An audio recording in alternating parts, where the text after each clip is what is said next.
এবং সহযোগী ছিলেন আমাদের মাস্টারমশাই দেবাশিস দাস মহোদয়। এখন শহীদ বেদিতে মাল্যদান করছেন।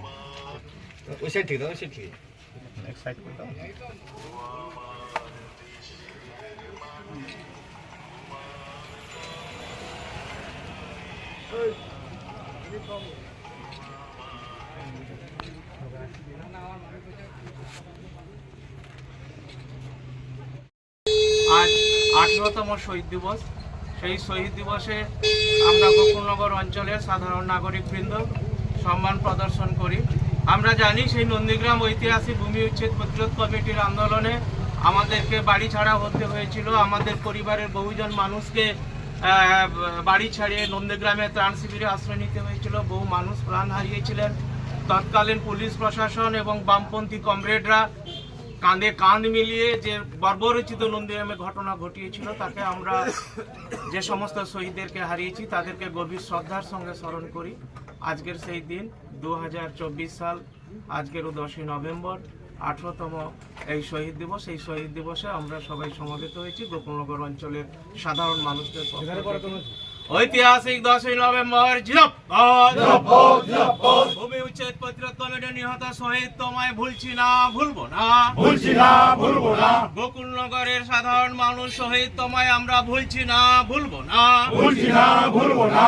ঐতিহাসিক 10ই নভেম্বর শহীদ স্মরণে আপন মরণে রক্ত দিয়ে রক্ত ঋণ শোধ করো, শোধ করুন, শোধ করুন। আপনারা আজকে এখানে আলাদাভাবে কার্যত যেখানে শহীদ সমাবেশের সেখানে পুষ্পার্ঘ্য অর্পণ করলেন, বিজেপি তরফে তো আলাদাভাবে হয়ে গেল, আপনারা বিজেপি নেতৃত্বরা আপনারা আলাদা করে করলেন, এর কারণটা কি? আলাদা কিছু নয়। আমরা 2007 সালের ঐতিহাসিক ভূমি উচ্ছেদ প্রতিরোধ কমিটির সঙ্গে সম্পৃক্ত, প্রতি বছরই করে থাকি। আমার এখনও মনে আছে 2008 সালের প্রথম 10ই নভেম্বর যখন করতে চাই, আমি আর একটা এখানকার সাধারণ ছেলে, আমার ছোটো ভাই, তাকে নিয়ে শহীদ বেদিটাকে তৈরি করে সেই শহীদ দিবস পালন করেছিলাম। তবে থেকে তাদের সঙ্গে ছিলাম। পরবর্তীকালে এসে শহীদ ভাগাভাগি হয়, অমুক দলের তমুক দলের। আমি একটা দল করি, তার মধ্যে ছিলাম, কিন্তু সেই দল থেকে আজকে ডাক পাইনি। তো তার জন্য তো আমরা বসে থাকবো না। 10ই নভেম্বর প্রত্যেক দিন আসি, আজকেরও এসেছি, শ্রদ্ধা জানিয়ে চলে গেছি। কিন্তু বিজেপি নেতৃত্ব বলছে যে এখানে তো কাউকে ডাকাডাকির কোনো ব্যাপার নেই, কারণ এটা তো সকলেরই শহীদ সমাবেশ অনুষ্ঠান, ওনারা কেন আসেননি ওনারাই বলতে পারবেন। না, ডাকাডাকির ব্যাপার নেই বললে হয়তো আলাপ আলোচনা হয়, কোন টাইমে কি করা হবে আলোচনা হয় না। তাহলে অমুক পার্টি এতটা থেকে এতটা, তমুক পার্টি এতটা, তাহলে এটা কি বিনা আলোচনায় হয়েছে? যাই হোক, আমি বিতর্কে যেতে চাই না।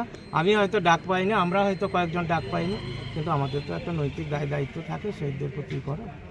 কিন্তু দেখা গেল দেবাশিস দা, আপনি, অশোক দা, গোবর্ধন বাবু, আপনারা যারা আজকে এসছেন, কার্যত আন্দোলনের প্রথম দিন থেকে আপনাদেরকে আমরা দেখেছি, জানিয়েছি। আজকে এই যে ভাগটা, এইটা কেন প্রয়োজনীয়? ভাগটা কিছু না, ওনারা আগে দিয়েছেন, আমরা একটু পরে এসে, আমরা ডাক পাইনি।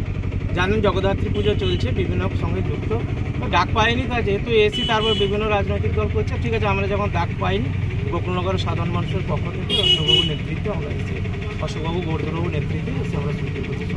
গোকুলনগরের গ্রাম পঞ্চায়েতে যে দুর্নীতির ইস্যুটা সামনে এসছে, সেই নিয়ে আপনারাও প্রতিরোধ করছেন, এবং আপনি অশোকদা কয়েকদিন আগে থানাতে গিয়েও সেখানে স্মারকলিপি জমা দিয়েছিলেন।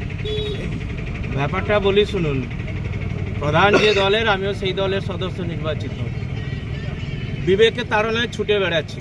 2020 সালে শুভেন্দুবাবুর হাত ধরে বিজেপিতে আসার পর থেকে এই তেখালিবাজারে তালপাটির খাল থেকে আমাদের উত্তর দিকে কেন্দ্রমারি শেষ প্রান্ত হলদি নদীর পার পর্যন্ত প্রত্যেকটা সভা সমিতিতে আমি ব্যক্তিগতভাবে থেকেছি। গলা পাঠিয়ে বলেছি চোর মুক্ত পঞ্চায়েত হবে, স্বচ্ছ পঞ্চায়েত মানুষকে দেবো।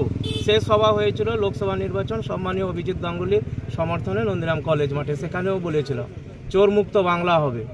কিন্তু দুর্ভাগ্য, আমাদের সব জায়গায় বোধহয় ঠিকঠাক চলছে। গোকুলনগর গ্রাম পঞ্চায়েতে কী হচ্ছে না হচ্ছে আপনারা সবাই জানেন, অবগত আছেন। তা নিয়ে তো আমাদের একটা ক্ষোভ আছে, বিবেকের তাড়নায়। আজকে 3 মাস হয়ে গেল আমাদের সাধারণ সভা হয়নি, অঞ্চলে কোনো অর্থস্থায়ী সমিতির সভা হয়নি, একটা রাস্তা তৈরির স্কিম নেয়নি, জলে সাবমার্সিবল, 2 দিন পরে গ্রীষ্মকাল, সাবমার্সিবল তৈরির স্কিম নেই, সাবমার্সিবলটাকে খারাপ হয়ে গেছে, সারানোর পয়সা নেই। মানুষের সামনে কি করে দাঁড়াবো? এত বড় মুখ করে ভোট নিয়েছিলাম, পরবর্তীকালে কি জবাব দেবো মানুষের কাছে? সেই বিবেকের তাড়নায় ছুটে বেড়াচ্ছি, তাই থানায়। কারোর বিরুদ্ধে কিছু নয়, দুর্নীতি হয়ে থাকলে প্রশাসন যেন কঠোর ব্যবস্থা নেয়। যে স্লোগানটা দিয়েছিলেন দুর্নীতিমুক্ত পঞ্চায়েত, সেই দুর্নীতিমুক্ত পঞ্চায়েতকে গড়া যায়নি? সে তো আপনারা দেখছেন, আমিও দেখছি, সবাই দেখছি। তৃণমূল কংগ্রেস কটাক্ষ করে বলছে যে বিজেপির অন্তর্দ্বন্দ্ব সেটা তৃণমূল প্রকাশ কংগ্রেসের কোনো উত্তর দেব না। তৃণমূল কংগ্রেস আয়নায় তাদের নিজের মুখটা দেখুক। বাংলাকে কলঙ্কজনক রাজনীতি আনার জন্য যে মূল নায়ক সে হচ্ছে তৃণমূল কংগ্রেস। দুর্নীতিটাকে রন্ধ্রে রন্ধ্রে ঢুকিয়ে দিয়েছে, তার ফল আমাদেরকেও ভোগ করতে হচ্ছে। আজকে কারা কারা আপনাদের সঙ্গে এসে এখানে শ্রদ্ধা অর্পণ করবে? আমাদের যারা গোকুলবা এই অশোক করণ মহোদয় রয়েছেন, গোবর্ধন দাস আমি রয়েছি, আমি দেবাশ্রী দাস, বটকৃষ্ণ দাস ইত্যাদি অনেকেই রয়েছে।